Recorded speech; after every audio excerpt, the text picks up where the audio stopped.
सृष्टि के कण कण में भगवान भोलेनाथ शिव समाये हुए हैं। माता पार्वती और प्रभु महादेव एक दूसरे के लिए क्या है, आज मैं कथा के माध्यम से सुनाऊंगी। रक्त बीज एक ऐसा राक्षस जिसने स्वयं देव आदिदेव महादेव की तपस्या करके वरदान पाकर और फिर देवताओं में आक्रमण प्रलय मचाने लगा। उसे ऐसा वरदान महादेव ने दिया कि अगर उसकी रक्त की बूंद एक भी बूंद जमीन पे गिरी तो उसका नया अवतार हो जाएगा। वो जहाँ भी युद्ध करता, त्राहिमाम मचाता, जितनी भी उसके बूंदे गिरते उसकी संख्या बढ़ती जाती। उसमें ये नहीं समझ में आ रहा था कौन से रक्त से तैयार हुआ और कौन सा ये खुद है। इससे सभी परेशान हो गए। स्वयं इंद्रदेव पहुंचे विष्णु के पास। विष्णु भगवान ने कहा इसका उपाय तो देव आदिदेव महादेव ही बताएंगे।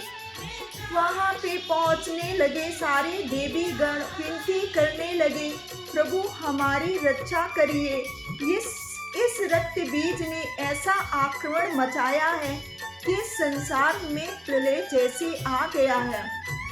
देव आदिदेव महादेव सोचने लगे, और क्योंकि उनको भविष्य का तो हर एक चीज का ज्ञात रहता है, वो जिसको भी वरदान देते हैं उसका कैसे संहार होगा उन्हें स्वयं पता रहता है। वो माता सभी देवगणों से कहा, इसके लिए तुम्हें माता पार्वती से विनती करनी पड़ेगी, क्योंकि उनका संहार स्वयं माँ पार्वती ही कर सकती हैं।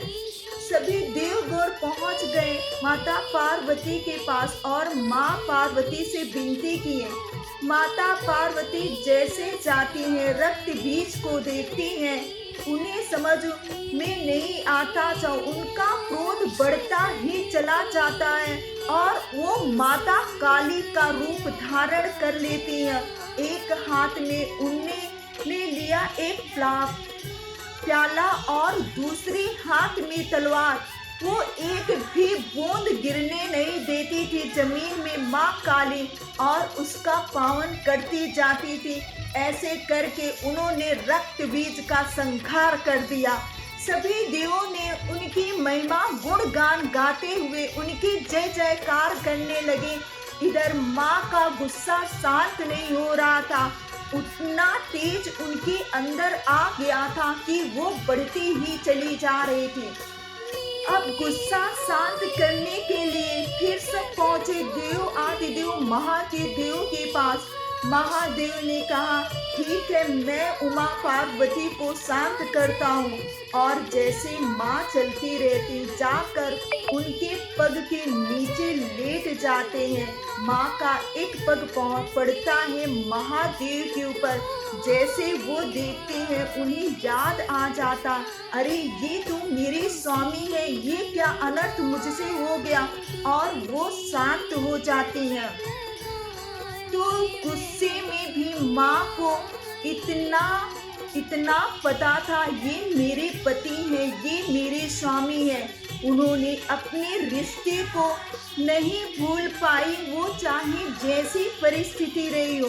देव आदिदेव महादेव ने माता का गुस्सा शांत किया। माँ ने क्षमा मांगी। प्रभु ने क्षमा किया कि हे उमा, इसमें तुम्हारी कोई गलती नहीं है। तुम्हारी अंदर इतना तेज आ जाता जिसके कारण मुझे ये करना पड़ा, इसलिए तुम अपने आप को कसूरवार मत समझो। इसी प्रकार जब भगवान विष्णु ने नरसिंहा का अवतार लिया था तो उनका क्रोध नहीं शांत हो रहा था, तो माता लक्ष्मी को जाना पड़ा था उन्हें शांत करवाने के लिए। हमारे शास्त्रों में ऐसे नए रिश्तों की महानता दी गई है, उनमें कुछ तो बात है, क्योंकि स्वयं निर्माण करता ही ने इस संसार को